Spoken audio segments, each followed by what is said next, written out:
Hey folks, Colin here from Sumthins Recording, and today I want to talk to you about two drum mics that you probably aren't using that can easily fatten up your drum mix.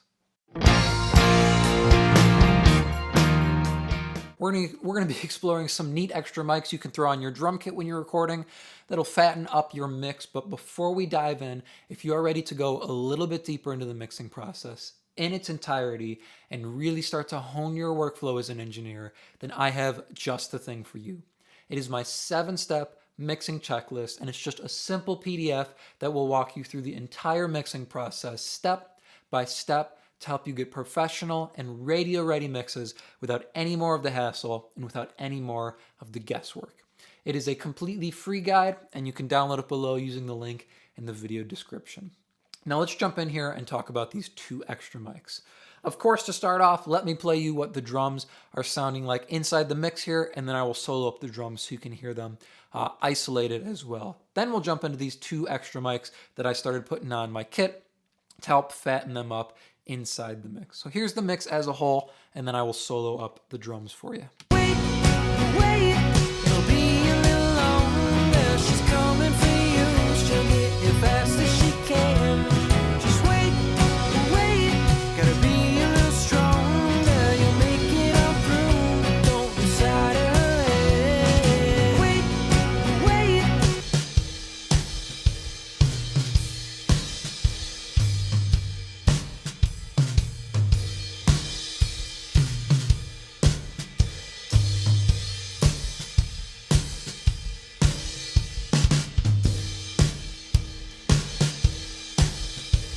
Notice how full-bodied our drum sound is. Our kick drum is very full range. Our snare drum is very full range. Everything is really filled out, and there's no holes in the frequency spectrum on our drum mix. That is because of these two extra mics that we have in on our kit. The first one we're going to look at here is this one here. It's called the Kick Far mic. The second one we're going to look at is this one here. It's called the Sausage mic.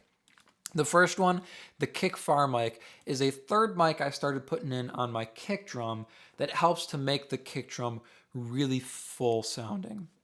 All it is it's one extra mic. I usually use like an SM57 or any kind of cheap dynamic mic like that. You could use a 58 as well, and it's just pulled back from the kick drum, maybe a foot, maybe 2 feet. And all it does is it adds some extra mid-range emphasis to the kick drum, so the kick drum feels really full. From our kick in, we get that nice top end, that nice punchy top end on our kick drum. From the kick out, we get that really nice low end air. And then from this Kick Far mic, we get that mid-range that helps our kick drum feel really full overall. And like I said, it's just one extra mic pointed straight at the center of our kick drum, and it's just pulled a couple feet back from the kick drum. So it's right level with the center of the kick drum, just pulled a couple feet back from the kit. And I like to use an SM57 because it does have that nice mid-range bite to it. So it gives us that extra mid-range attack, that extra mid-range cut, which is really, really nice. So I'm going to solo up the kick drum here, and I'm going to start with it in, and then I'm going to take out this Kick Far.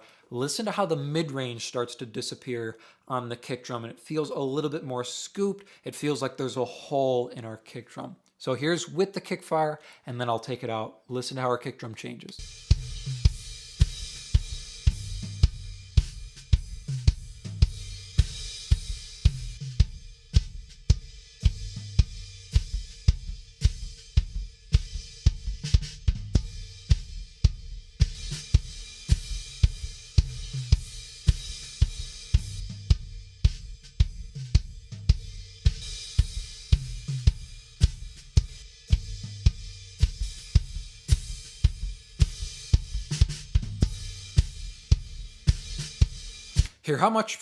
Hear how much more full our kick drum sounds with just this little extra mic tucked underneath. It's down at -8.8, so it's down pretty far. It's tucked in there, but it adds so much more frequency range to our kick drum to help it feel big and to help it feel full. We get a little bit of extra cymbal noise on our kick drum because it's more like a kit mic, right? It's pulled back a couple feet from the kick drum. That's okay though. It's not something crazy. It's not something that's gonna really negatively affect your drum mix. It really positively affects your drum mix because it helps your kick drum feel really full and really thick all the way through. There's not a big hole in the mid-range. We get that extra mid-range emphasis from this kick far mic. So each mic on our kick drum is adding a piece of the frequency spectrum to give us one full-bodied kick sound overall. So let me solo up just the kick far mic here by itself, and you can hear what it sounds like on its own.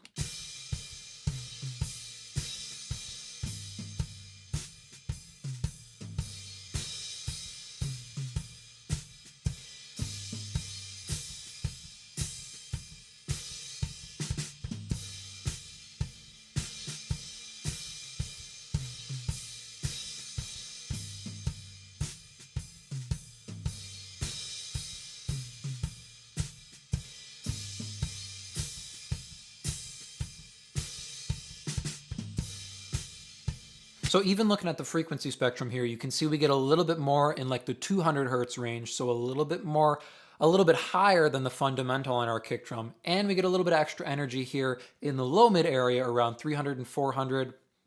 And listening wise, it feels like we get a little bit extra energy around the 2K area, the 1 or 2K area. That's that kind of that mid-range click on your kick drum. That's what this mic is adding to our kick drum overall. So one more time, just our kick drum here, and then we'll throw it in the kit as a whole and A/B it as well. So we'll start with it, I'll pull it out, we'll put it in the kit as a whole as well.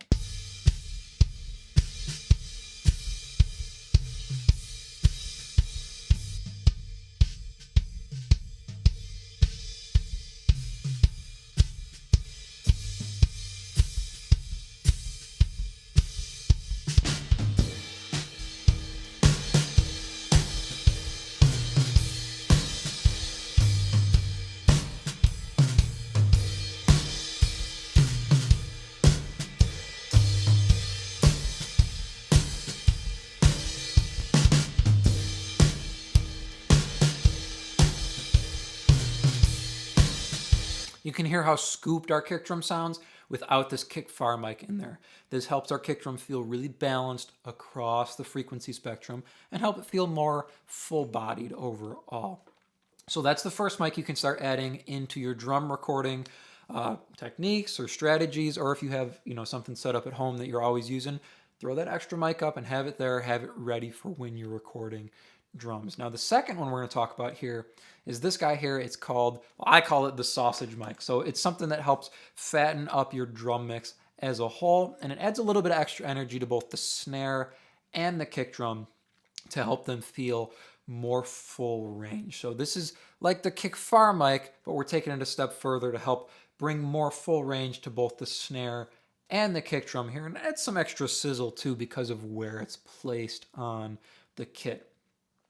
Let me tell you what it is here, and I'll solo it up so you can hear what it sounds like by itself as well. So this mic is sitting over the top of our kick drum, and it's pointing at the side of our snare drum. So it's floating over the top of the kick drum. Usually there's a little hole on the top of the kick drum for mounting or stuff like that, or a little air hole or something like that. So we get a little bit of energy from the kick drum, but it's not low-end energy or anything like that. It's more kind of low-mid energy and mid-range energy from our kick drum as it's floating over the center of our kick drum. And it's pointing at the side of our snare drum. So we actually get a lot of snare bottom energy and a lot of body coming from our snare drum, which is really, really nice to tuck underneath our kit. You can see I actually have it pretty high here in our kit as a whole. It's at -6. So let me play what this sounds like by itself. It doesn't sound that pleasant by itself, but tucking it into the kit, it goes very, very well.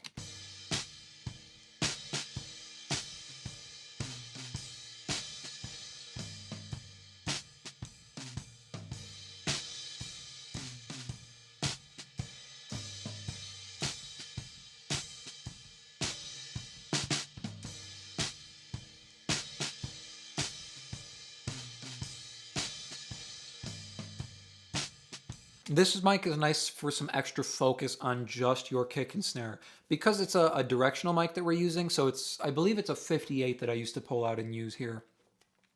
It gets very good reading of just our snare and just our kick because it's pointing away from the toms and the rest of the cymbals. So it's nice to add some extra focus and some extra point to just the kick drum and just the snare drum. And again, you can see we're sitting a little bit higher than the fundamental on the kick drum here, and we get that fundamental on our snare drum sitting around 200. There's a big dip here in the mid-range because I don't want all that nasty mid-range coming up on this sausage mic here, but you can hear how much of the snare bottom we actually get from this mic, which is really nice to add that extra sizzle and that extra crack to our snare drum. I'm going to solo up just the kick and just the snare here by themselves, and then I'm going to add in this sausage mic, and I want you to listen to what we get added to our kick and snare here.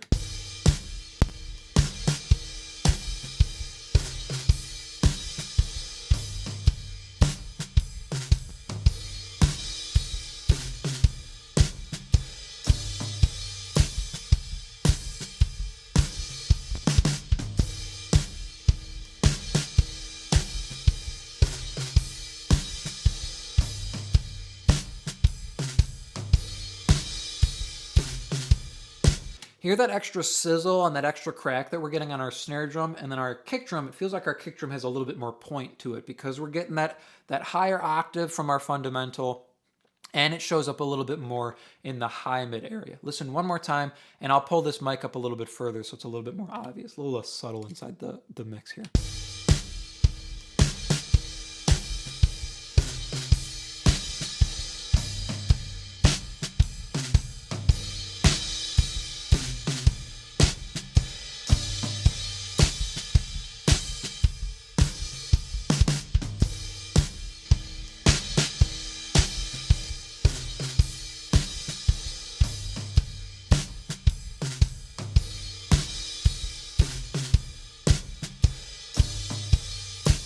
Sometimes all you need is the tiniest bit of mid-range to help elements cut through the mix and to help fatten them up a little bit.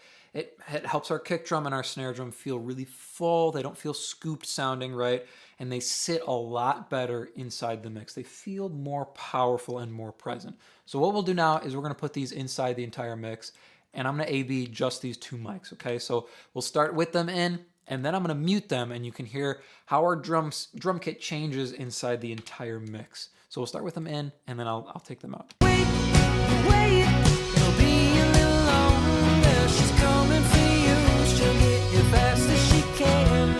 Just wait, gotta be a little stronger. You'll make it up through. Don't lose sight of her head. Wait, it'll be a little longer. She's coming for you. She'll get here fast as she can. Catch what's changing there? I want you to listen one more time. So on our kick drum, listen to how without these two mics in, our kick drum starts to disappear a little bit because it doesn't have that mid-range point to it. And then on our snare drum, listen to how it dulls out a little bit when I take out these two mics because it doesn't have that extra sizzle and that extra crack that we're getting from the sausage mic here. So listen one more time.